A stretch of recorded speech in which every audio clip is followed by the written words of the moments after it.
long story short, when my husband basically left and I was in Peru at the time, so my parents or grandparents came down, helped me pack everything up and bring my 6-week-old daughter and my older daughter back to America, and moved in with my parents and just kind of started rebuilding my life.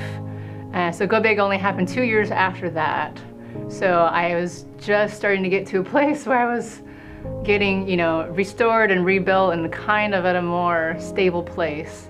Whole first year of Go Big. It was the whole first year, full-time job. So it was like, do we pause this? What are we actually gonna do? I was like, well, even though you're in this situation, I'm gonna keep going, you know?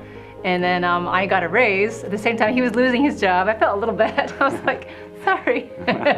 You know, but, so I was able to keep going. And so mine was a certain amount, plus, you know, the exact 10% tie. So it ended up being more total, what it was, you know, supposed to be what I had said. So I'm already way over what I was. So it kind of joined forces, and it kind of evened out to be what it would have been either way, separate. So, and then finally after years, like then we saw the breakthrough, and it was fast. Within 4 months, we ended up getting a good job, getting engaged, selling my house, getting married, and buying a new house.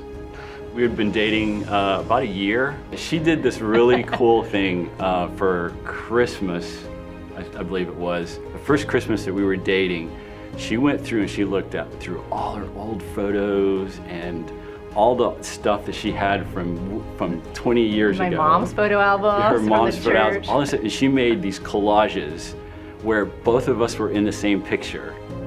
And she had one where this church was having a big revival, and we were standing in line to get in, and I was standing here just facing forward, just like not paying attention, and she was like 3 people back, looking at the camera. As like we were like right there, and just. It was like 1998. Yeah. So she found like camping trip photos, stuff from church, you know, events that they had at their house, where we were both there, and it's just like really cool to see how far back we actually knew each other, you know. Her grandmother, I think it was like the last Sunday you were at church, she came up to me, she says, I have a word for you. She feel like the Lord's telling me, choose or lose.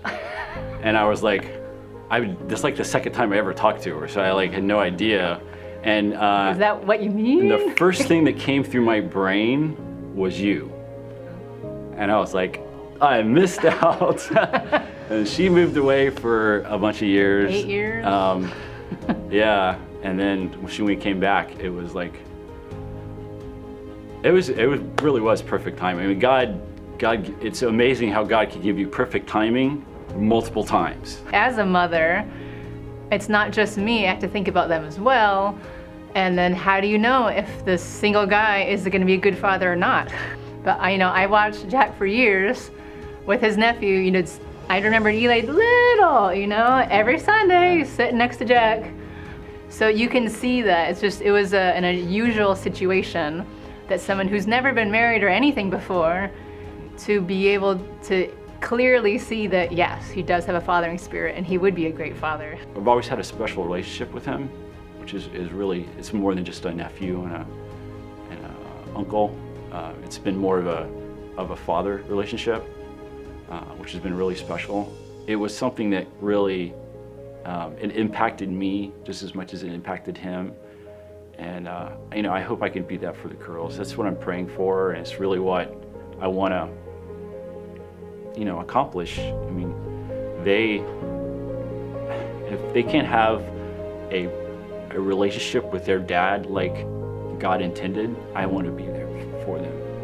So, when you're marrying someone who has children, you're marrying all of them. It's not just her. You're taking on that responsibility for the whole family.